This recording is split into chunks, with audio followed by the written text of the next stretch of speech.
రాష్ట్రంలో నెలకొన్న హింసాత్మక ఘటనలకు నిరసనగా వైసీపీ అధినేత జగన్ ఇటీవల ఢిల్లీలో ధర్నా చేపట్టిన విషయం తెలిసింది. అయితే ఈ ధర్నాకు కాంగ్రెస్ ఎందుకు రాలేదో వారే సమాధానం చెప్పాలని జగన్ వ్యాఖ్యానించారు. ఈ క్రమంలో స్పందించారు AP Congress incharge Sharmila. Congress party ఎందుకు రాలేదో సమాధానం చెప్పాలంటున్న జగన్ గారు, మీ ధర్నాకు సంఘీభావం ఎందుకు ప్రకటించాలి?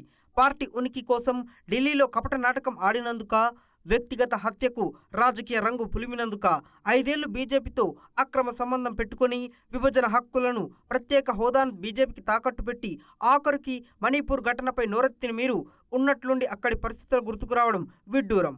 క్రిస్టియన్ అయి ఉండి క్రైస్తవులను ఊచకోత గురి చేసిన, నోరు మెదపకుండా విపక్షాలు పెట్టిన అవిశ్వాస తీర్మానంలో బీజేపీకే మద్దతు ఇచ్చారు. మణిపూర్ ఘటనపై కాంగ్రెస్ దేశవ్యాప్త ఉద్యమం చేస్తుంటే మీ నుంచి వచ్చిందా సంఘీభావం? మీ నిరసనలో నిజం లేదని, స్వలాభం తప్ప రాష్ట్రానికి ప్రయోజనం శూన్యమని తెలిసే కాంగ్రెస్ పార్టీ దూరంగా ఉంది.